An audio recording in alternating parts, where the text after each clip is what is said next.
नमस्कार दोस्तों, AB classes YouTube channel में आप सभी का स्वागत है। आज का सब्जेक्ट है मटेरियल साइंस एंड इंजीनियरिंग और आज हम लोग इस सब्जेक्ट में समझेंगे फेरस मेटल्स और उसके क्लासिफिकेशन। आपको समझने के लिए सिर्फ वीडियो पूरा देखना है, जो मैं समझाता हूं उसको ध्यान से सुनना है, समझ में जरूर आएगा। तो चलते हैं, स्टार्ट करते हैं। अब आप लोग ध्यान से सुनेंगे। हम लोग सबसे पहले समझेंगे फेरस मेटल्स कौन से मेटल्स होते हैं, फेरस मटेरियल किस टाइप के मटेरियल होते हैं। तो ऐसे मटेरियल या फिर मेटल्स जिनके कंपोजिशन में मेन एलिमेंट्स के रूप में आयरन होता है। क्या समझ में आया?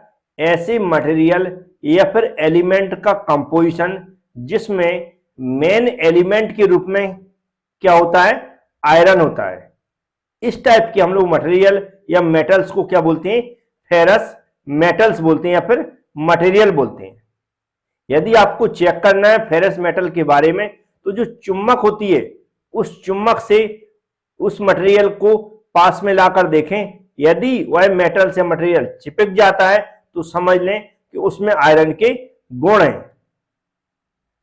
तो अब जो फेरस मेटल है उसको हम लोग कैसे उसके बारे में लिखेंगे और कैसे उसको डिफाइन करेंगे। तो यहां पर जो भी मैंने इसके बारे में लिख रखा है इसको मैं पढ़ के भी सुना देता हूं और थोड़ा सा एक्सप्लेन कर देता हूं, जिससे यह जो लिखा हुआ है वह आपके समझ में आ जाएगा जब भी आप इसको पढ़ेंगे। तो जैसा लिखा हुआ है यहां पर, लोहे पदार्थ, जिसका मतलब होता है हमारा फेरस मेटल्स, वे धातुएं हैं जिनमें लोहा या फिर आयरन बोलते हैं मुख्य तत्व के रूप में होता, मतलब मेन एलिमेंट्स के रूप में होता। कहने का मतलब है एक ऐसा मेटल्स या मटेरियल जिसके कंपोजिशन में जो लोहा है या आयरन है यह किस रूप में, मुख्य तत्व के रूप में या फिर एलिमेंट्स के रूप में होता है।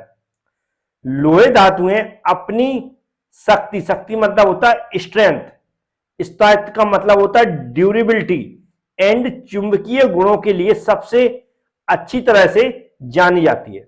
जो फेरस मेटल्स होते हैं इनमें कुछ ऐसी प्रॉपर्टीज होती हैं जिनसे ये जाने जाते हैं, जैसे इसके अंदर स्ट्रेंथ होती है, ड्यूरेबिलिटी होती है और मैग्नेटिक प्रॉपर्टीज होती है। जैसे मैंने बताया था कि जब आप चुंबक या मैग्नेट पास में लेकर जाएंगे तो वह चिपक जाता है, मतलब कौन सी प्रॉपर्टीज होती है उसके अंदर, मैग्नेटिक प्रॉपर्टीज होती है।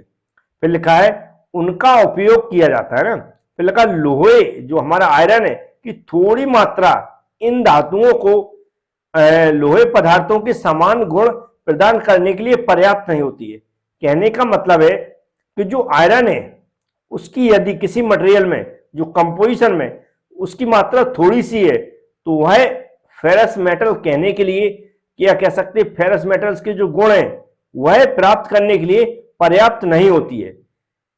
ये जो हमारा मटेरियल का है, किसी भी एलिमेंट का कंपोजिशन है, उसमें उसके स्ट्रक्चर में लगभग 50% जो मात्रा होनी चाहिए किसकी होनी चाहिए, आयरन की होनी चाहिए, बकाया 50% अदर एलिमेंट होनी चाहिए।